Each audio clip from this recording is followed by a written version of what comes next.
Feroz, although this time might be slightly late for you to really have an investment strategy for this particular event, but then having said that, there are a lot of portals who are giving exclusive offers, especially to people who have the membership or who have the subscription. They can really take advantage of the offers offered. But then talking about having an investment strategy, international traveler or a domestic traveler, what all can be done, what all should be in mind right now?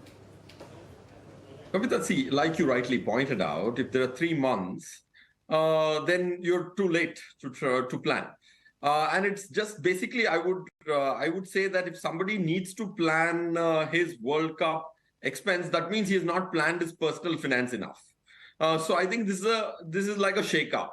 The fact that you're not able to already plan an expense which is a World Cup expense, that means you should plan so that there are several life events which you will not miss. So it's basically a wake-up call. The fact that you need to plan this itself is an exhibition or an evidence that you need more personal finance planning.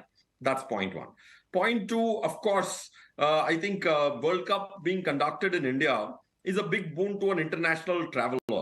Because international travelers find India very inexpensive because purchase power parity wise, if your salaries are in pounds, euro, or in US dollar or an Australian dollar or any other currency, staying in India and watching the World Cup is anyways a very inexpensive affair. Like I was in Paris a few weeks back.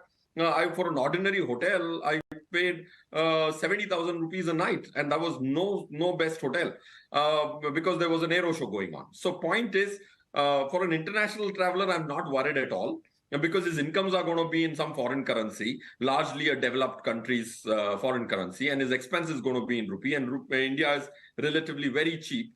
When you travel abroad, you know how much you spend. That's point one. Point two, if you're a domestic traveler, early bird is very important because you will not be able to outbid a person who's going to come internationally. And this is not a local event. This is a global event.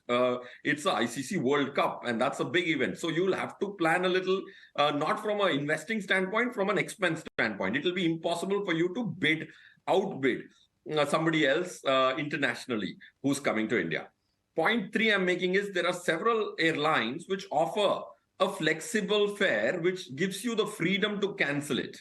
So it's always good to use those flexible fares and pay the 1,000 rupees more today or 1,000, 2,000 rupees more for the flexibility of a change. Because if you book flights and book hotels, and if you don't have the ticket to the World Cup, then it's pointless and you may have to cancel and you will not end up spending money if you have no refund fares. So generally it hurts you to pay that flexible fare and spend that 1,000 rupees more or 2,000 rupees more. But in a situation like this, when there are three things which need to tie together, your travel, your hotel, and largely the World Cup ticket for the match.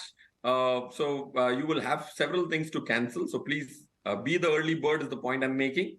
Point two I'm making is make sure that you use those flexible fares, especially on the aircrafts.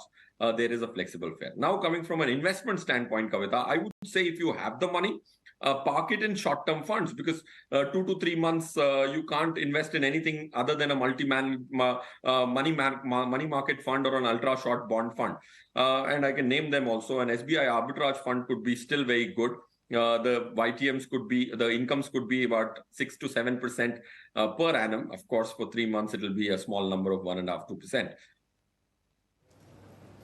All right, Feroz, this is also time where we'll be having Diwali. So, chances are that people might not just plan their travel for a particular match, but then this is the time where people also might want to make the best use of their vacation.